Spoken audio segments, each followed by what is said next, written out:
অবশেষে জাতীয় সংসদ নির্বাচনের বহুল কাঙ্ক্ষিত তারিখ ঘোষণা হতে যাচ্ছে। নির্বাচন আদৌ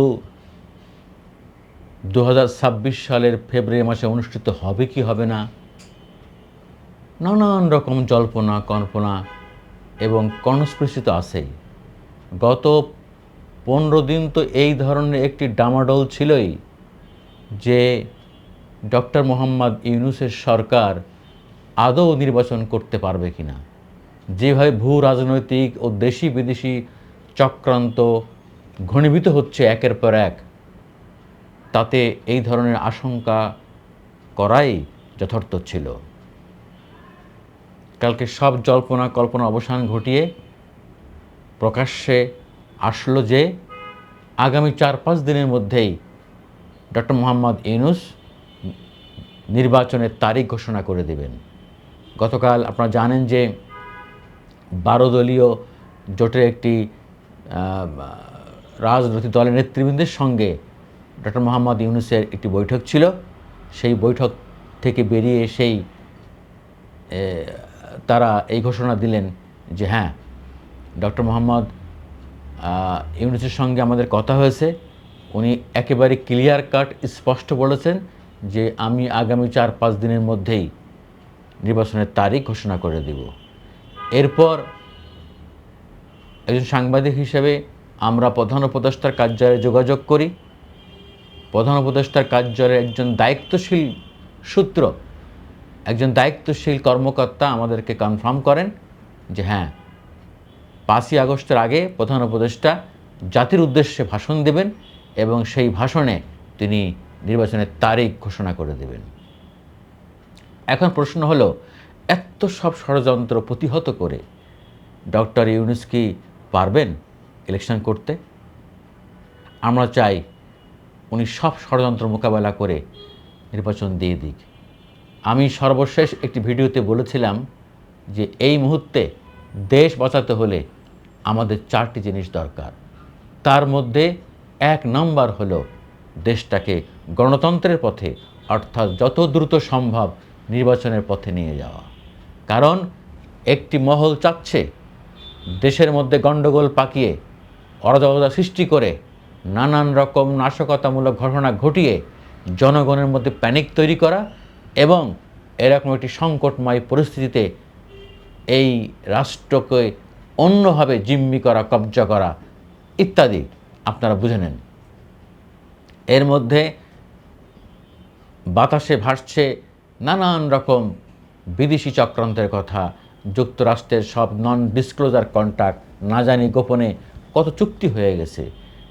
এই নন ডিসক্লোজার চুক্তি নিয়েও কিন্তু সরকারের পক্ষ থেকে এখনও জনগণকে অন্ধকারে রাখা হয়েছে। ডক্টর মোহাম্মদ ইউনূসকে এবং ডক্টর মোহাম্মদ ইউনূসের সরকারকে মানুষ কিন্তু নানাভাবে সন্দেহ করছে। কি এমন ঘটল, যে কি এমন ঘটনা ঘটে গেল যে যুক্তরাষ্ট্রের সঙ্গে নন ডিসক্লোজার চুক্তি করতে হলো? এখন আমরা প্রত্যাশা করি দেশের স্বার্থে আগে দেশটা তো বাঁচুক। আমরা যারা বিভিন্ন পর্যায়ে আছি, রাজনীতিবিদ, সাংবাদিক, অর্থনীতিবিদ, বুদ্ধিজীবী, বিভিন্ন সেক্টরে যারা আছি, আমাদের এই বাংলাদেশে যারা আমাদের নতুন প্রজন্ম, তাদের জন্য আমরা কি রেখে যাব? কোন বাংলাদেশ রেখে যাব? আমরা কি এটা পতিত বাংলাদেশ রেখে যাব? আমরা একটি সিরিয়ার মতো, আমরা একটি আফগানিস্তানের মতো, আমরা লিবিয়ার মতো একটি বিধ্বস্ত বাংলাদেশ রেখে যাব? না, সেই বাংলাদেশ আমাদের কারো কাম্য না। আমাদেরকে নিজের পায়ে দাঁড়াতে হবে। সকল ষড়যন্ত্র, সকল বাধা প্রতিহত করে জাতি হিসাবে, জাতিগতভাবে আমাদেরকে ঐক্যবদ্ধ হতে হবে। আমাদের জনগণকে ঘরে ঘরে দুর্গ গড়ে তুলতে হবে। প্রত্যেকটা নাগরিককে দেশের স্বার্থে এগিয়ে আসতে হবে। সবার আগে দেশ, দেশের আগে কোনো কিছুই নয়। দল, মত, ব্যক্তি সকল স্বার্থের ঊর্ধ্বে উঠে আমাদের দেশকে সুসংহত করতে হবে। আমাদের প্রতিবেশী দেশগুলোকে বোঝাতে হবে যে বাংলাদেশের মানুষ স্বয়ংসম্পূর্ণ, বাংলাদেশের মানুষ জাতীয় স্বার্থ ঐক্যবদ্ধ, বাংলাদেশের মানুষ কারোর উপর নির্ভরশীল না। এবং যে কথাটি বারবার আমি বলতে চাই, আমাদেরকে খুবই দ্রুত সামরিকভাবে শক্তিশালী রাষ্ট্রে পরিণত হতে হবে। যত বাধা আসুক না কেন, এই জায়গাটায় আমাদের ফোকাস করতে হবে। আমাদের সব আছে, সব শক্তি আছে, ওই একটি শক্তি আমাদের দরকার।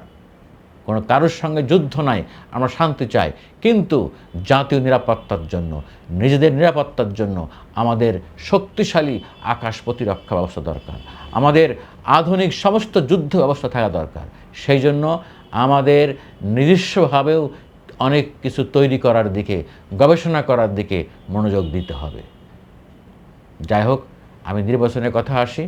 নির্বাচনের তারিখ ঘোষণা হোক। আমরা চাই যে 5ই আগস্টের আগে জাতির উদ্দেশ্যে প্রফেসর মোহাম্মদ ইউনূস ভাষণ দেবেন এবং সেই ভাষণে নির্বাচনের বিষয়টা স্পষ্ট করবেন, ক্লিয়ার করবেন, এবং এর মধ্য দিয়ে পুরো বাংলাদেশ নির্বাচনের পথে যাত্রা শুরু করবে এবং সমস্ত মারামারি, হানাহানি, কাটাকাটি সব পরিহার করে সব দল জনগণের মন জয় করার জন্য তারা মাঠে নামবেন। আমরা রাজনৈতিক বক্তব্য দিতে পারি একেবারে বিরুদ্ধে, কিন্তু সেটি যেন একেবারে নোংরামির পর্যায়ে না চলে যায়, যাতে রাজনীতিবিদ হিসেবে মানুষ আমাদেরকে মনে করে, যাতে আমাদেরকে রাজনীতিবিদ বাইরে অন্য কোনো খারাপ মানুষ মনে না করে। এক দল আর এক দলকে অ্যাটাক করবে রাজনৈতিক ভাষায়, যেন এমন কোনো ভাষা আমরা প্রয়োগ না করি যা সহিংসতা ছড়ায়। কোনো মহল কিন্তু চাইবে সহিংসতা ছড়ানোর জন্য। এবং আমাদের মনে রাখতে হবে যে বিগত 15 বছর, 15.5 বছর যে আওয়ামী লীগ সরকার ক্ষমতায় ছিল, সকল স্তরে, প্রশাসনের সকল স্তরে, সকল জায়গায় তারা 15 বছরে তাদের লোক তৈরি করেছে।